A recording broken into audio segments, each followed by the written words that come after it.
So my name is Janet, and I am from San Francisco, Silicon Valley, where I was a part of 3 different startups. One was acquired by eBay, PayPal, back when they were one company.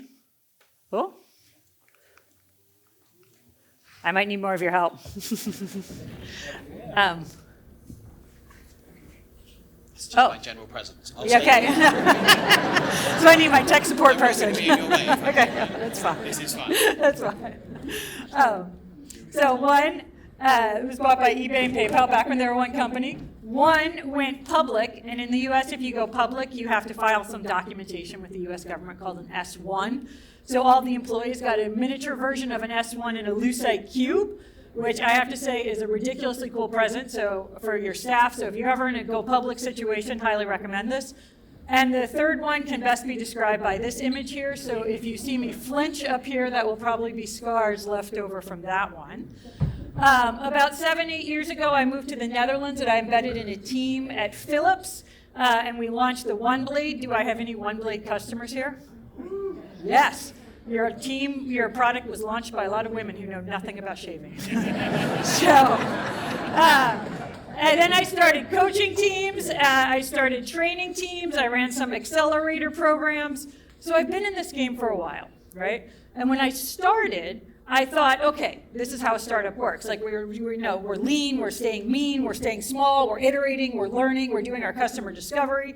And then at some point, you get product market fit, and the heavens open, the angels start singing, and it's like straight up and to the right after that, right? But if you look at the data, that is not true. This is a curve of startup survival rate, and we can argue some firms didn't get venture funding, they became a lifestyle company, which we kind of look down on, but it actually can be a really great business. But however you slice it, that is not a curve that goes up and to the right, right? So I was like, all right, what is it that helps a company scale? I was really curious. I wanted to figure this out.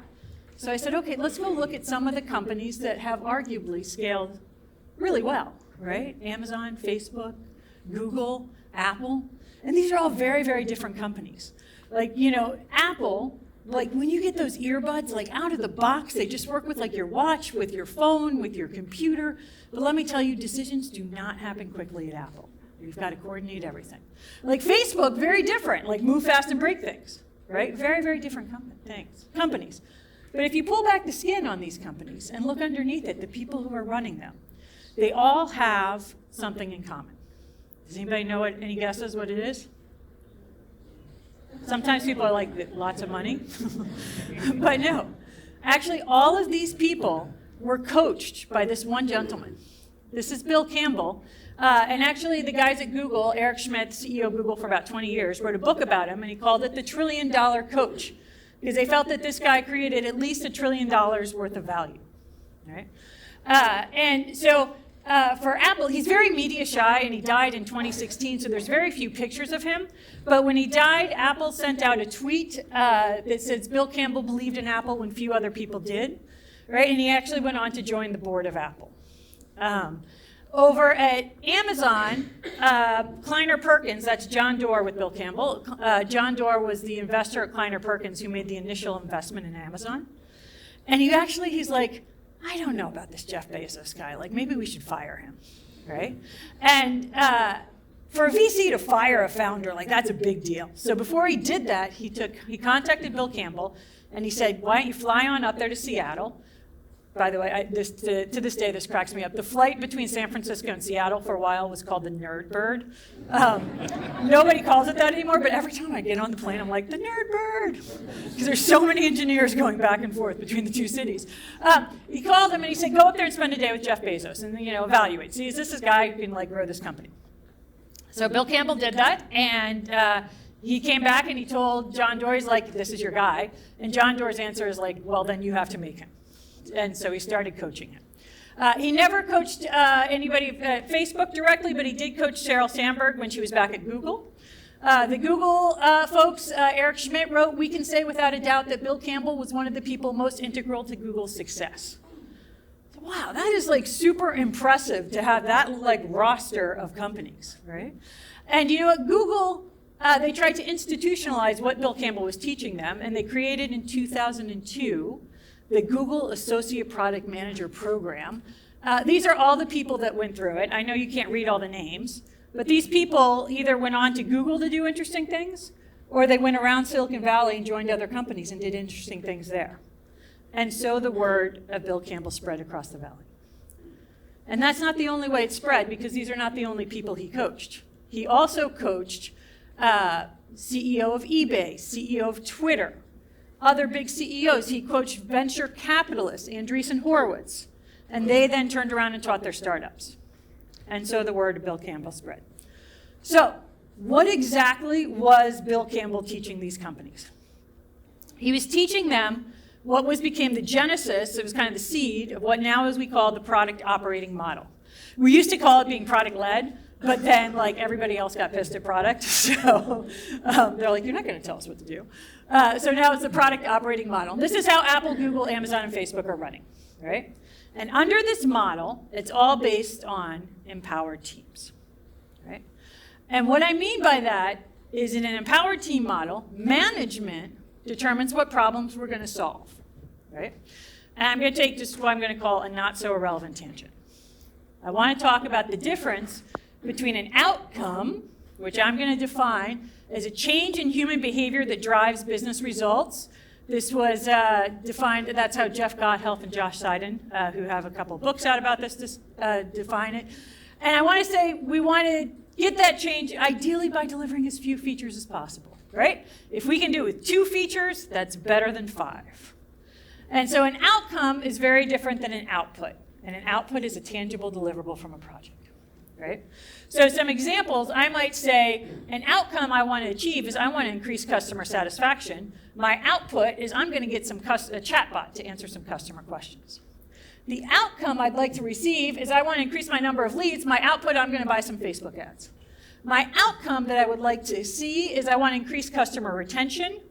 My output, I'm going to create a strong onboarding experience, right? Another example between this dichotomy between outcome and output comes from the world of competitive dog training.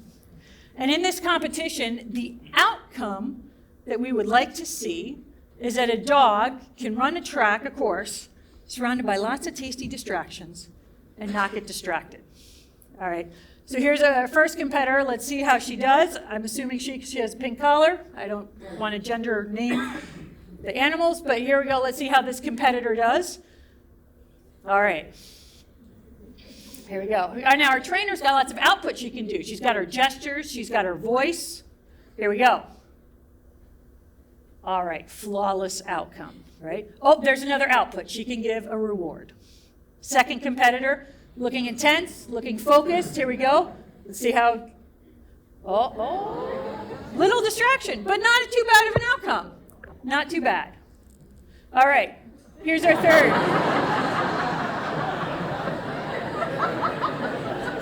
Sometimes I feel like this is how it goes with our customers.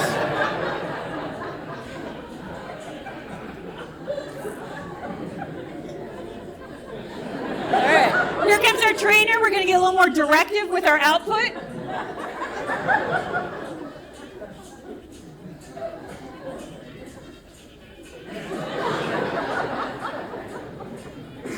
Okay, we're going to get super directive with our output now.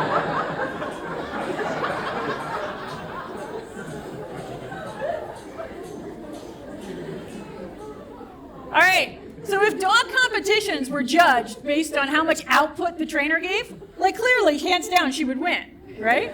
But unfortunately, dog competition, kind of like markets, don't really care about how much output you do. They only care about the outcome. So if we go back to our main story, we were talking about the product operating model where we have empowered teams, where management determines what problem to solve, and they tell me an outcome they would like to see. Not output, right? And then we have engineering, design, and product work together to solve these hard problems. And the tools we are using are continuous product discovery and continuous product delivery, right? Now, this is very different than a traditional company where we'll have a delivery team or a feature team. And under this model, management or sales determines what we're going to build, right? And they do this, like sales will come in and they'll be like, oh my gosh, I just closed the biggest client. It's going to be huge. It's going to be big revenue for us. But I did have to promise the client that we would have a blue button. So you guys over there in engineering and design, go build me a blue button, right? Or management will say, you know what, I was talking with my kid last night, they were showing me these TikToks, right? And I figured out what we need to do next from them. What we need is a green button, right? So you guys over there in engineering design, go build me that green button, right? And then engineering and design implement the features on the roadmap, right? And we don't have a product manager, but we have a product owner, which is an Agile Scrum term, and they help with the continuous delivery. We don't need a product manager because a product manager is trying to figure out what we should build and what should we deliver, all right? And we only are doing continuous product delivery. We don't need to do continuous product discovery because management and sales are telling us what to build. By the way, in Europe, the term product manager and product owner, they kind of blend together. So I'm talking about the roles of what you are doing, not the actual title that is on your business card. But are you doing both, figuring out what we're going to build and how do we deliver it, or are you just doing one? There's a difference. So it turns out if we're working on this model, it results in a better product design, right? There's a reason these products from Silicon Valley just like fit like a glove, right? And it's also we're more responsive to changing markets. If you're empowered to see a trend in the market and you know that's going to help you get to your outcome, you do it. You don't have to go up and down the chain, right? This way leads to more tech debt. And now I'm sure you guys all know what tech debt is, right? It's, you know, like if Google took all their code and like trashed it and started over, what they build would be a little more elegant, a little more efficient, right? Because the code they have now is a result of the winding path that they've taken. And you know, when you never know who's going to come in and say, build me a purple button, it's kind of a little more ad hoc. And so it results in more tech debt. Engineering teams tend to spend, we see around 30% in the Valley of their time on tech debt. If it gets over to 50%, like on a regular basis, without a really good reason, we're looking for a new CTO, right? And then we can also go further left. We can go out to product-led growth, which is a customer acquisition technique. You know, freemium, free trial, open source. Here are the companies, like some examples are doing that. Investors love it because it's a lower cost to acquire customers, to let you scale faster. But we're not going to talk about that today, other than to say, good luck doing product-led growth if you're not doing the product operating model. It's a step further. Right? So, and I realize I make it easy up here, like all clean and easy. It's really like shades of, you know, gray going across or blue going across, where, you know, you can even have companies within one company. Some teams are a little more to the right and some teams are a little more to the left, and some companies are here and there and they're moving. So it's not as clear cut, and it's not so easy moving further to the left. Holly gave a great talk yesterday talking about some of the challenges about moving further to the left. But what we're going to do is I'm going to give you 4 minutes and find someone that you maybe don't know, and talk about where are you in your company. Are you to the left, to the right? What are the big challenges you've seen moving to the right? Just have a conversation. I have a timer here. At the end of the timer, I have some very loud drums. So I put the timer with really loud drums because often in the Netherlands, like the Dutch are unruly and like they never come back. And now I start traveling to other countries and I'm like, oh my gosh, people actually pay attention. Okay, they come back. So maybe you don't need the drums. But here we go. Find someone and have a little bit of a conversation. Very good. You guys are back. Thank you. Thank you for coming back. So let's dive in a little bit deeper. What does this actually mean in a company when we're working with the product operating model? And we start at the top with the product vision, which is a pretty stable thing, 3 to 10 years. Some companies are now saying 20 years, right? And then from that comes our product strategy. We're starting to move a little bit faster. From that comes our product metrics, moving a little bit faster. And then by the time we get down to features and solutions, the things that we're actually building, we're jamming, right? So let's go through each one of these. We'll start with product vision, and I have a quote here from Honda Soichiro, the founder of Honda, and he says, vision without action is a dream, action without vision is a nightmare, right? So we have to have both. So I want to tell you, a product vision, it is not a list of features, it's the cool things your product can do, it's not your roadmap, it's not the number of countries you're operating in, it's not your org chart, it's not your revenue, it's not your market share, it's not your market capitalization, it's none of those things. I talk to companies sometimes and they're like, oh, our product vision is to be number 1 in the market. And I'm like, no. The first couple of things, those are all outputs. The last, there's an impact, the benefits you get from running a business well. A product vision is how you're going to make a dent in the universe, right? A product vision is how you're going to make a customer's life better. In fact, what a product vision is, it's the beating heart of any great product company, right? So what does a product vision do for you? One, it helps you build better products, right? And to explain this one, why I'm going to take us back to the year 1987. Who here was alive in 1987? Our elder millennials, yes. Gen Xers, I don't know, any boomers, maybe. But in case you weren't, this is what, at least in the US, what fashion looked like in 1987, right? Here was IBM's contribution. They launched this computer, smoking hot at 13 pounds. It has 2 disk drives, but no hard drive, right? Apple launched this computer in 1987. It was the first one with a color graphical user interface, right? We had, does anybody remember these phones? This was a phone that came out. It was like a brick, and it cost $10,000 in today's dollars to get that, yeah. We also had, there was a big jump forward in the world of pagers. We got the first alphanumeric pager, so you could kind of like tweet at somebody. Through a pager, and DVDs started taking off. Blockbuster opened in 1985, so we started like people were like, oh, I don't have to be home at exactly 7 o'clock to watch my show, right? And this was the state of video games. This was the #1 video game in 1987. Oh, we have some Zelda 2 fans in the audience, apparently. Yeah. And in that year, Apple said, well, let's see what our vision for the future is. And so they came up with, they made a video of it and say, this is what we think where Apple should be in the future. And by the way, when you watch stuff from 1987, like I don't know if you ever go back and watch like an old 80s movie like Raiders of the Lost Ark, you're like, oh my gosh, that's so slow, right? So it's slow. The whole video is like 20 minutes long. I'm just going to show you like the first minute. But let's see what Apple thought in 1987. Already slow. You're like, really? That's the intro?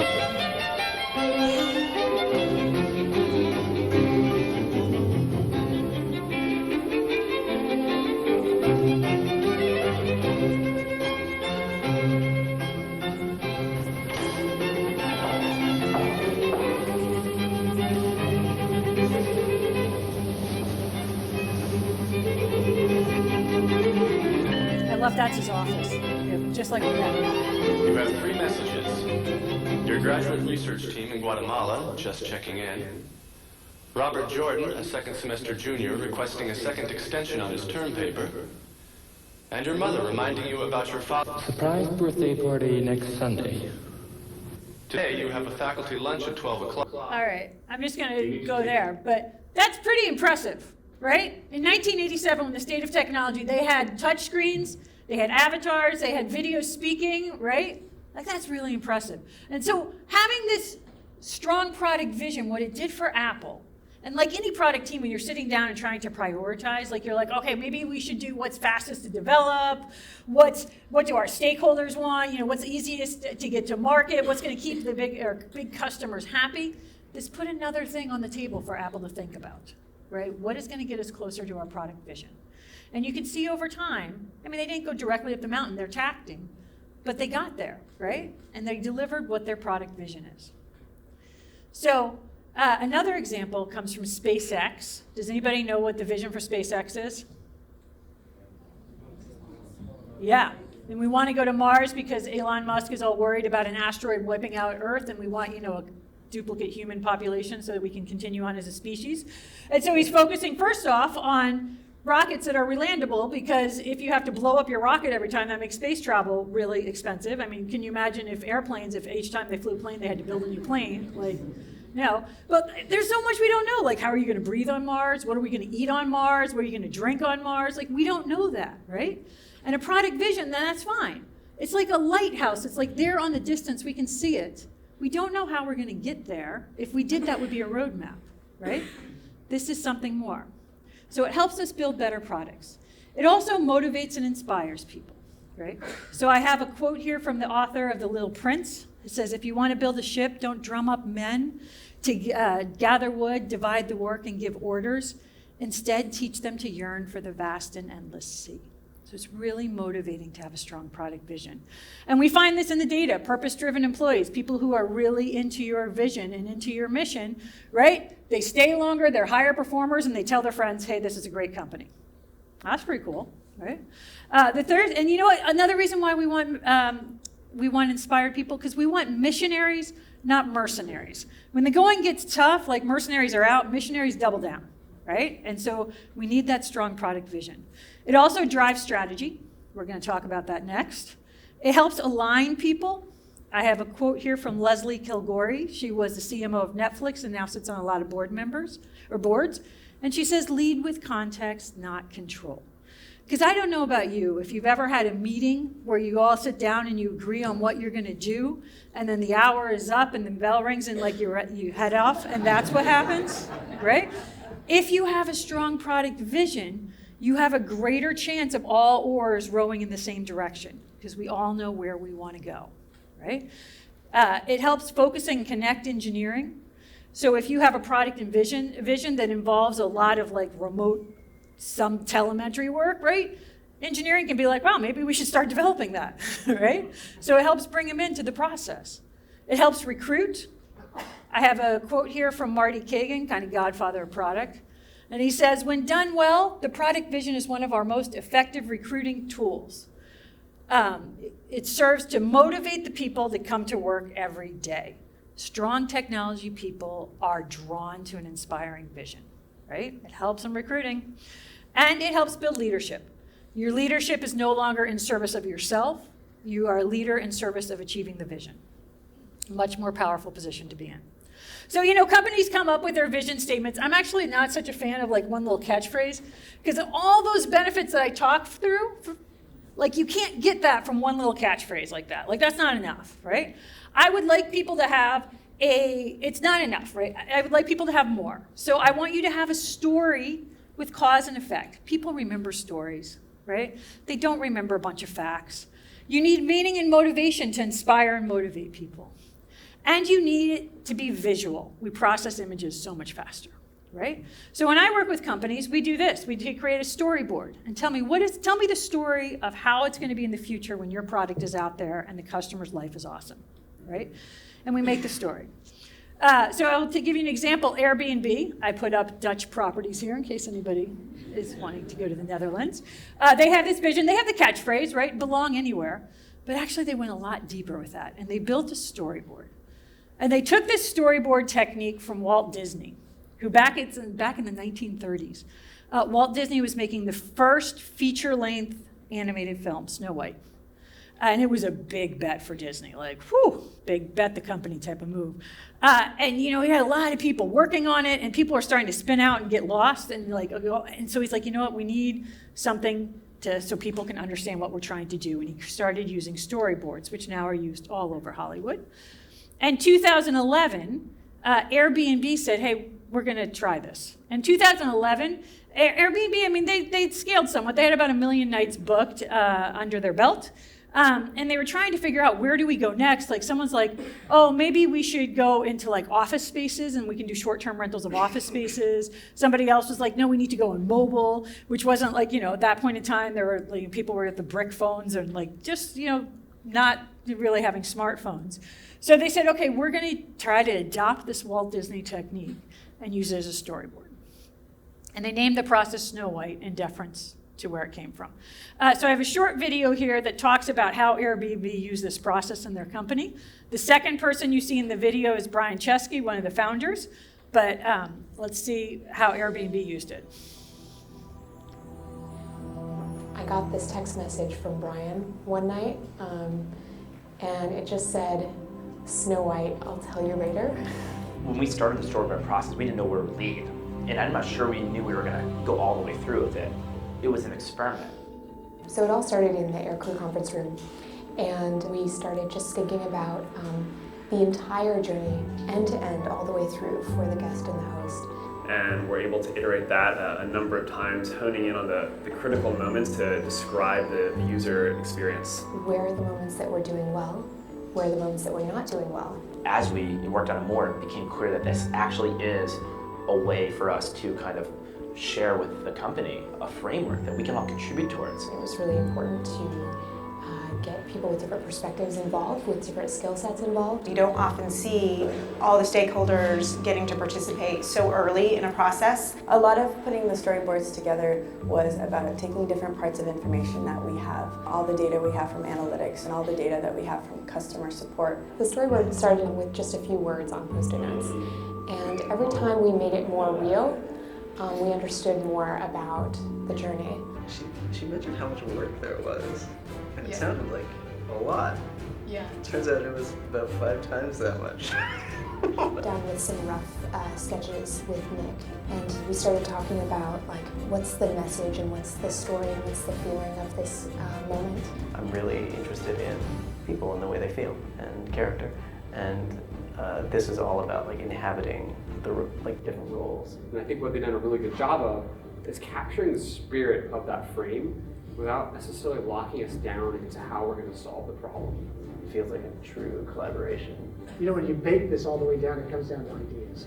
We're going to figure out a way by using storyboards to migrate ideas from every single person in the business up a decision funnel so that actually all the brilliance that's in the business is going to be reflected in the product.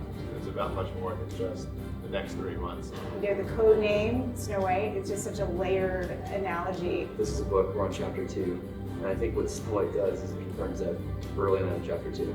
There's so much more in it.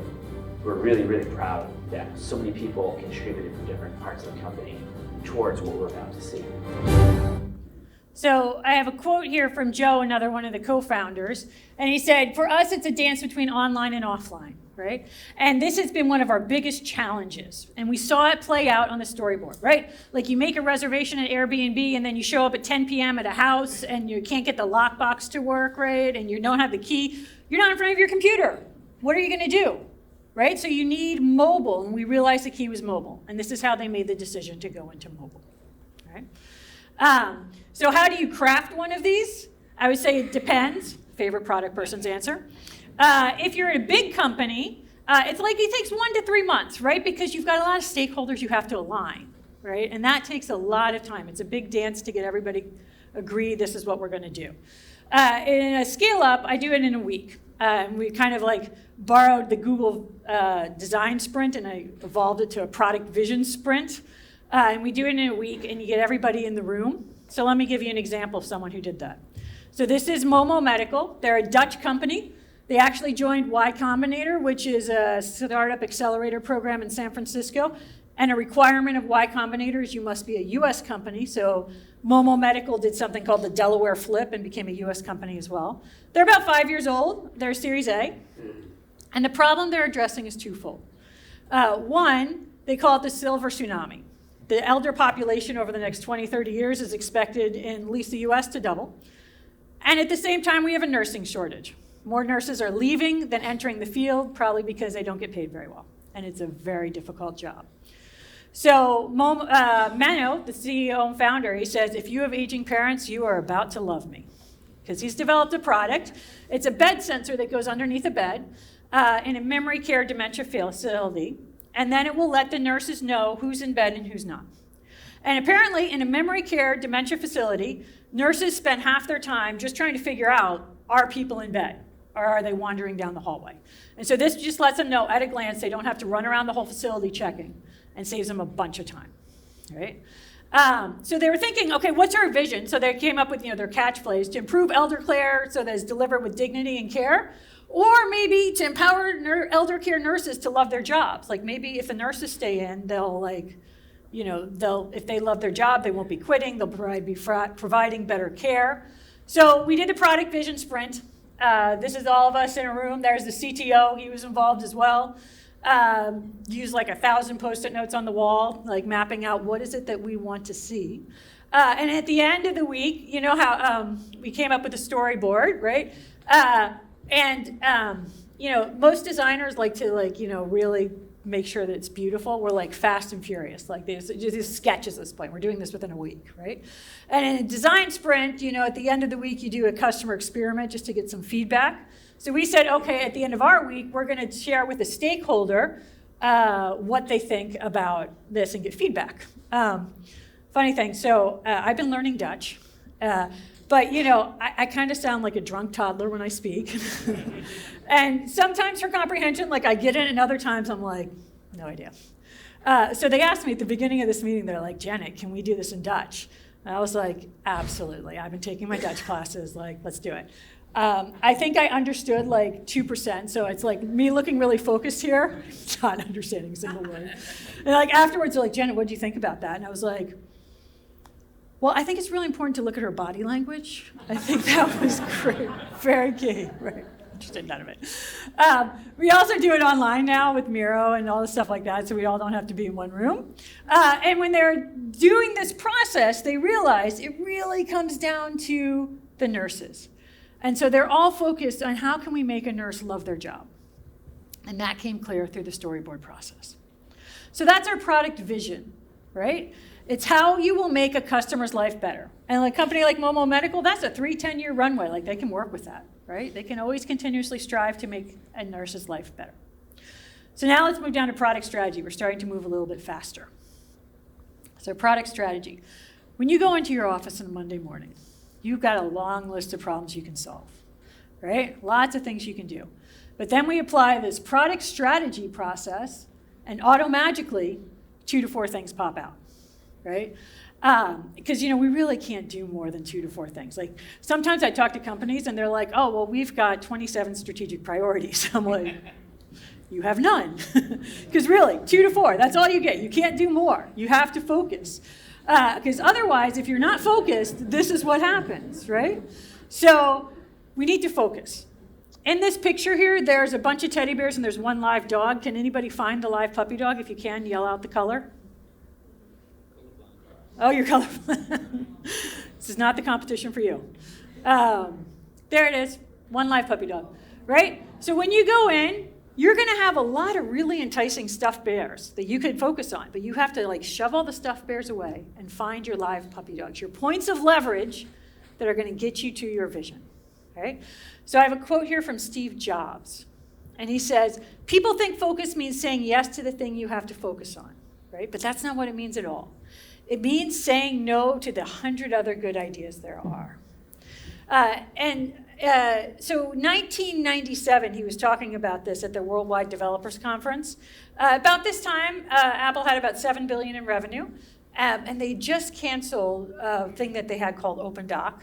And here's a person asking a question about it, and just wanted to see, how he answered it. I thought it was interesting. Yes. Yes. Mr. Jobs, you're a bright and influential man. Here it comes.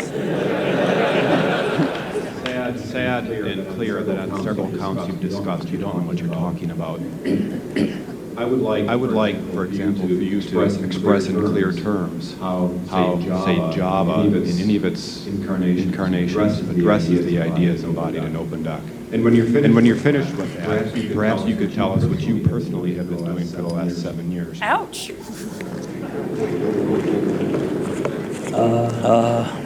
I love how he takes a minute to think. You know, you can please some of the people some of the time. But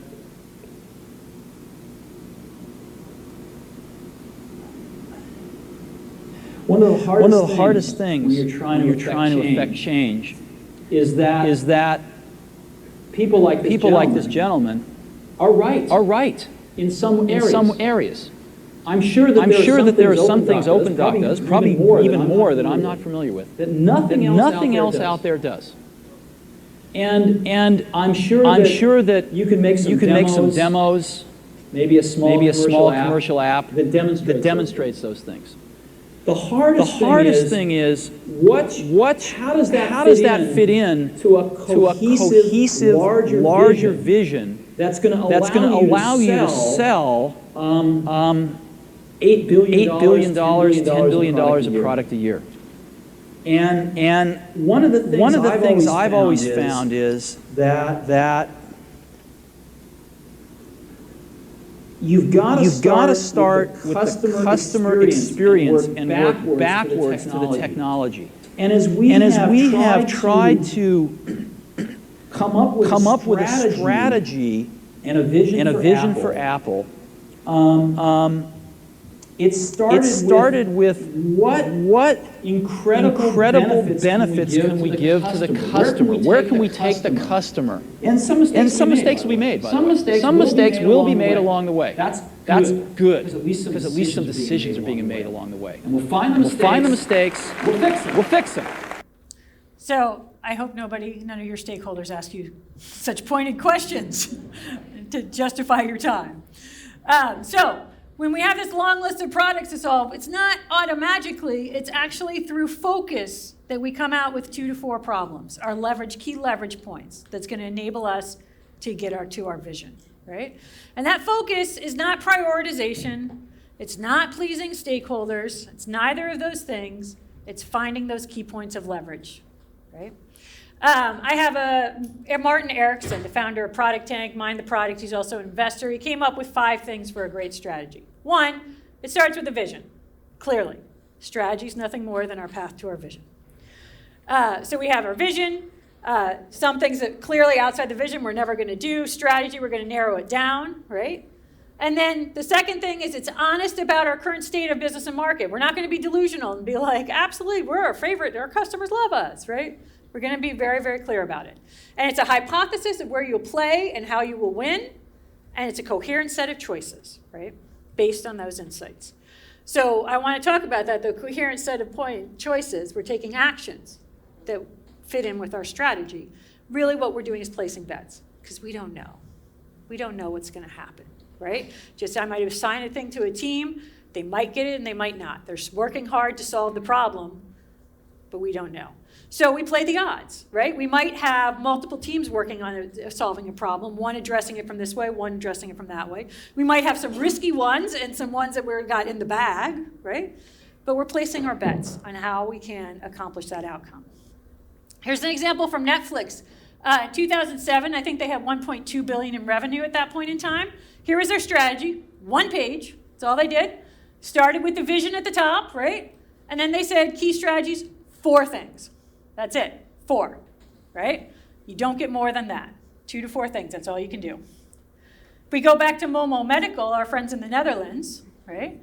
They have a lot of choices to make either. They're like, well, we could play in memory care facilities, we could be in nursing homes, we can be in hospitals, we can be in home care, lots of different products. We can, work on making better bed sensors, we can expand to room sensors, a pendant, so if someone walks down the hallway, we can say, that person's lost, we know where they are. Predictive analytics based on all these behavior patterns, what's going to happen? And they said, nope, we're going to focus. We're only going to do memory care facilities. Because, see, the behavior patterns in memory care facilities, they're all kind of similar. Everybody has dementia. If you go to a nursing home, all of a sudden you have someone with dementia and someone with a broken hip. Very different behavior patterns. If you go to a hospital, all of a sudden now you have someone with influenza, right? And if you go to a home care, then it's a wild card. We've got an unknown environment, right?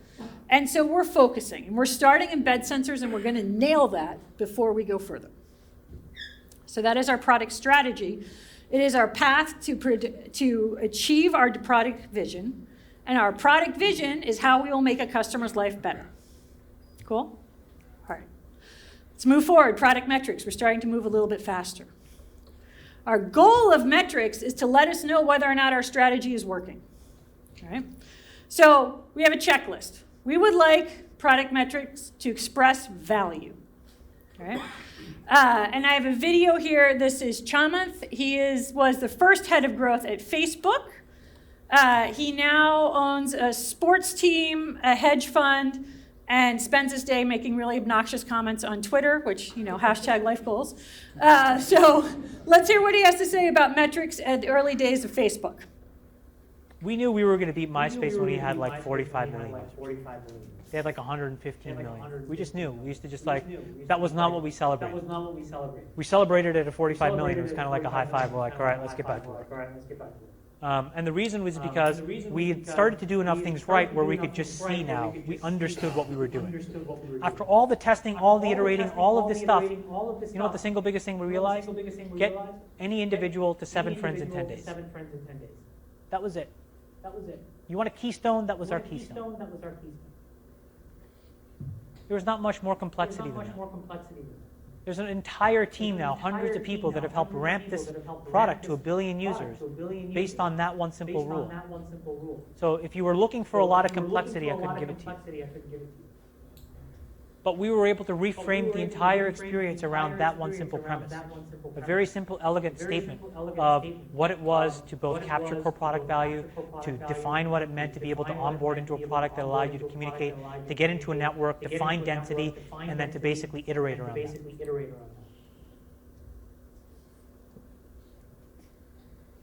And then what we did at that company was we talked about nothing else. Every Q&A, every all hands, nothing was spoken about other than this. Monetization didn't really come up. Platform came up, but again in a secondary or tertiary context. But it was the single sole focus. But because we had defined it in this very elegant way that expressed it as a function of product value, it was something that everyone could intrinsically wrap their arms around. Again, another reason why focusing on abstracting growth down to these low-level things is not right.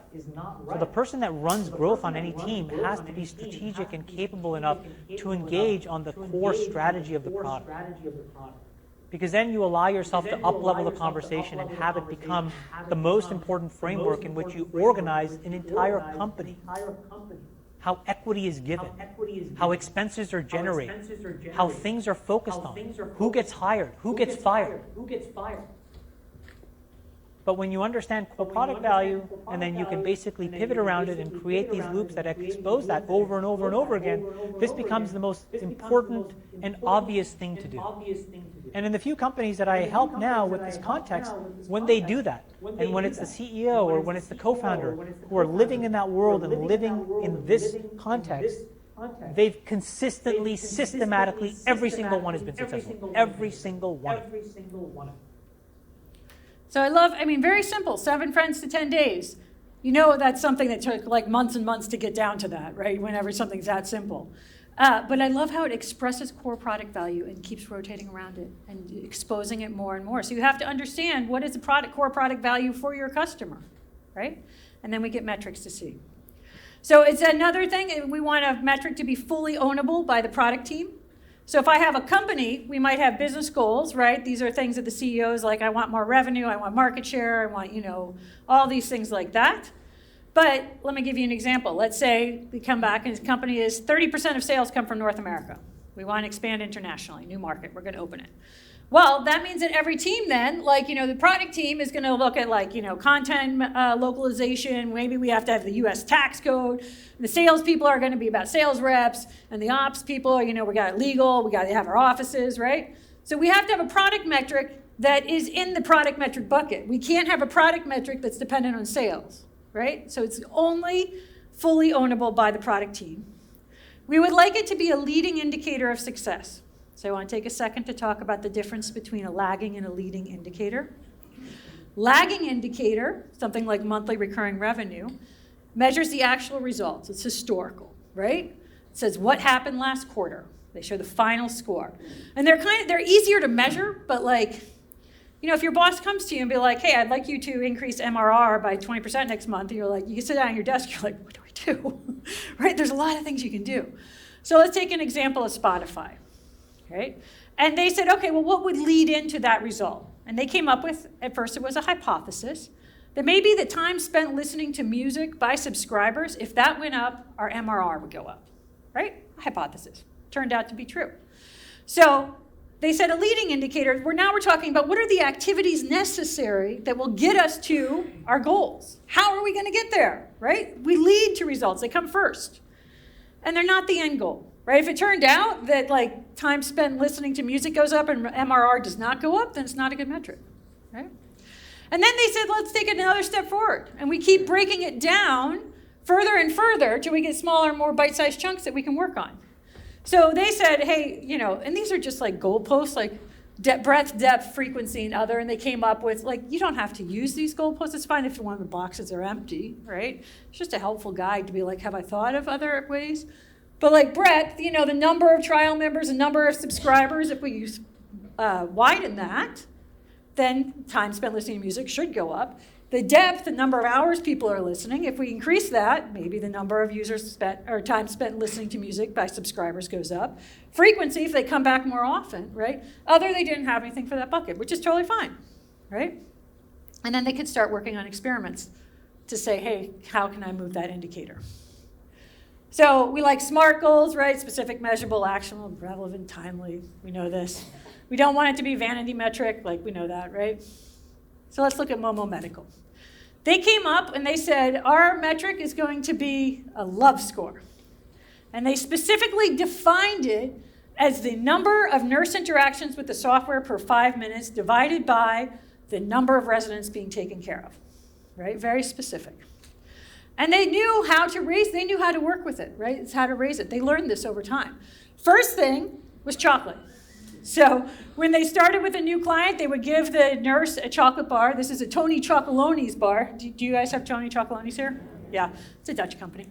And you can get it with like a custom wrapper. So they put a custom wrapper with the Momo Medical logo. Okay, so first of all, nurses love that, right? Who does not want free chocolate?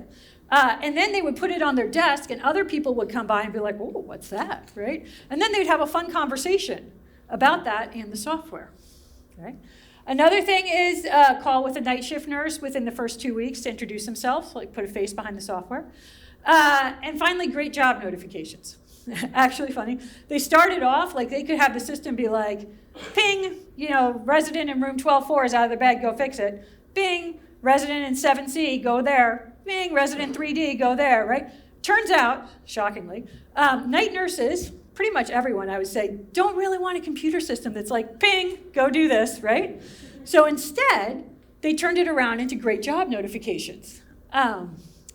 Because, let's be honest, if you're a night nurse on a dementia ward, like that's a thankless job, a tough one and a thankless one. Like the patients are never gonna thank you, right?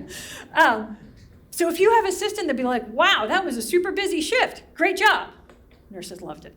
Loved it. As a result, they have an 85% love score, and the nurses walk around with, branded material from the company. Love it. They made decisions based on the love score. If it was a low love score, triggered a visit to go out to learn what's going on. When they had a high love score, it's like, all right, now let's talk about payment, and let's talk about upsell, and let's talk about expanding the relationship, right? And if the love score was not increasing, it triggered them to check and go see if there were agency nurses being used, because if a company had agency nurses, it told them they didn't really care about nurse happiness. Let's switch our sales pitch to saving money. So we made decisions based on that. So our product metrics, how we will know if our strategy is working. Our strategy is nothing more than a path to get to our product vision, and our product vision is how we will make a customer's life better. Cool? Last one, features and solutions. This is where we get to be rapid iteration, right? And we remember this, like we talked about over here in the product operating model. We use continuous product discovery and continuous product delivery. So I want to talk a little bit about continuous discovery. I'm going to start off. Microsoft actually asked itself this question. What percentage of Microsoft ideas that were generated internally in the company, maybe based on some customer research or some stakeholder or some market research, right, improve the metric that they were intended to address? And they found out it was a third, a third, a third. For my colorblind friends, a third of the time, yes, it did improve it. A third of the time, it had no impact. And a third of the time, it actually made the situation worse. And let's be honest, they're paying their people a lot of money. So 2/3 of the time, they were wasting their time, right? Because you're being paid to make things better. And Ronnie Kohavi, he ran that study. He's kind of the father of A/B testing, right?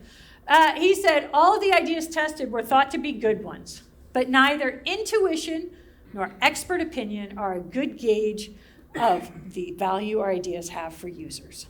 In other words, you know nothing, right? You have to be out there all the time asking and checking. Right? So if we go back here and we take this, right, the outcome, the output, our first assumption, our first hypothesis might be a chatbot. We put that out there, it might not work. So we're like, all right, let's try streamlining the shopping cart experience. That didn't work. All right, let's try a different streamline. All right, that didn't work. Let's try a big buy now button. Maybe see that works, right? And we keep going and we keep iterating until we hit it. We keep the outcome constant. We work in a trio, engineering, product design. I have one company, they call them the Three Amigos instead of a trio. But that's our basic unit. And that's a minute, we basically want these skills. And some people have add other people into their trio. Like if you're a deep legal tech company and you need some legal expertise, you might want to have a legal person on the team. It's a minimum amount of skills that are needed in order to make progress, right? If I go back to Bill Campbell, our $1 trillion coach that we started with, he said nothing is more important than an empowered engineer. We need engineering involved in this process, right? Because the engineers are closest to the code. They understand best about what is possible. They might go out and see a customer and hear a problem and be like, dude, I can solve that with a 2-line code change, right? The rest of us don't know that. We need to have them involved. Sometimes Europeans come to America and they're like, what the heck are all these product managers doing? You have so many product managers, right?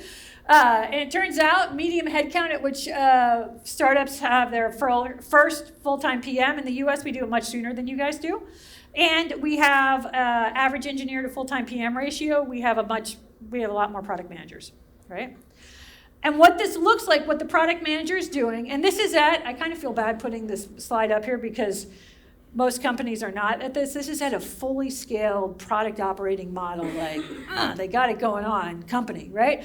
Output, they're doing 2 to 3 hours of customer interviews a week, 10 to 20 experiments per week. Their approach, the outcome stays stable over time. We find it takes like a quarter for people to be like, how can I work with this outcome? What would move it? And once we figure out what moves it, then we can have another couple quarters to actually move it. Then we focus on one outcome at a time. Again, we're really not good at multitasking, right? And we would, it takes 4 hours a day of a product manager to do this, on top of the product delivery work, right?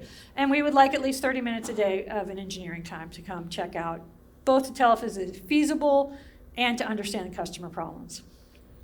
We focus on minimizing these risks. We know this: viable, desirable, feasible. We know this. Continuous delivery, I'm not going to talk about that because there are probably a lot more people who are a lot more qualified in this room. I'm not an engineer and I'm not a Scrum Master. And we've had a lot of talks on that, so I will pass that over.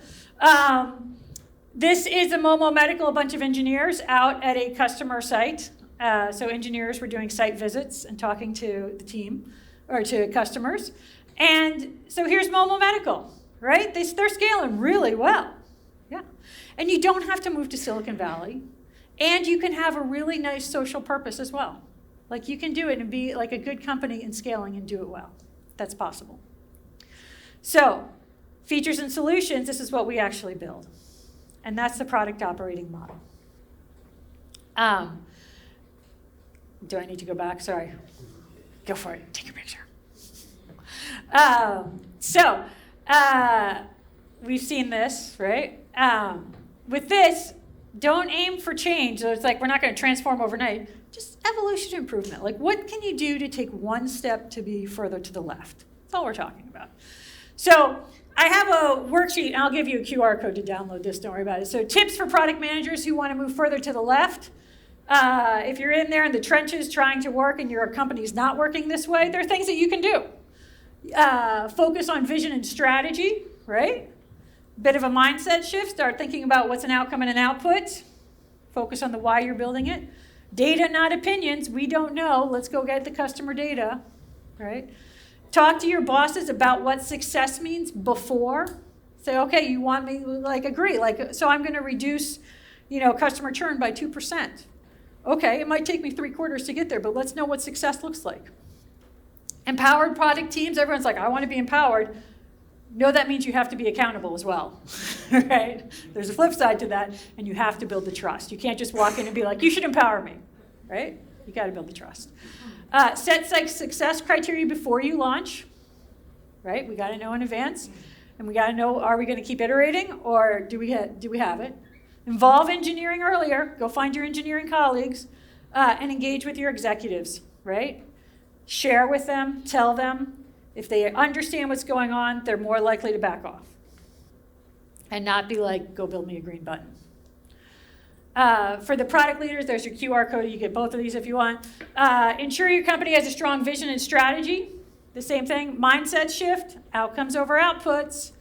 Judge teams based on reaching outcomes, right?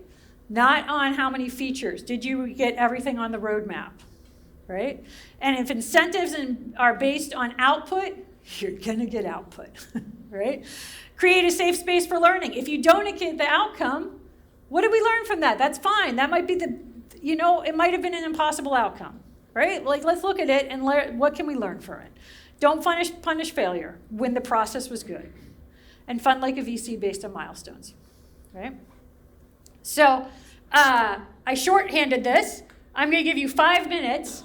I want you to talk to someone, maybe someone new, maybe someone else that you haven't spoken with yet, about what do you think you can do? What's your next step that you can do when you go back to your company to get you to maybe take a step to the left and be a little more product-led? If you would like to be a little more product operating model-ish, maybe you don't. That's fine. And if you don't, cool. You can talk about something else. All right. Let me see. Timer's going. All right. Oh, I forgot to put the QR code in. Nuts. Nuts. Make Janet better. Remember to put the QR code in. It's the same QR code everyone has. You can do it. I'll just say what's really helpful for me is if you say something that you took away and liked from the presentation, that's really helpful for me to know.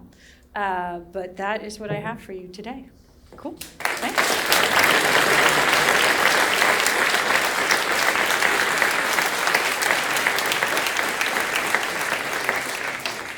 Thank you, Janet. We have time for maybe one, maybe 2 questions, if they're easy questions, not statements.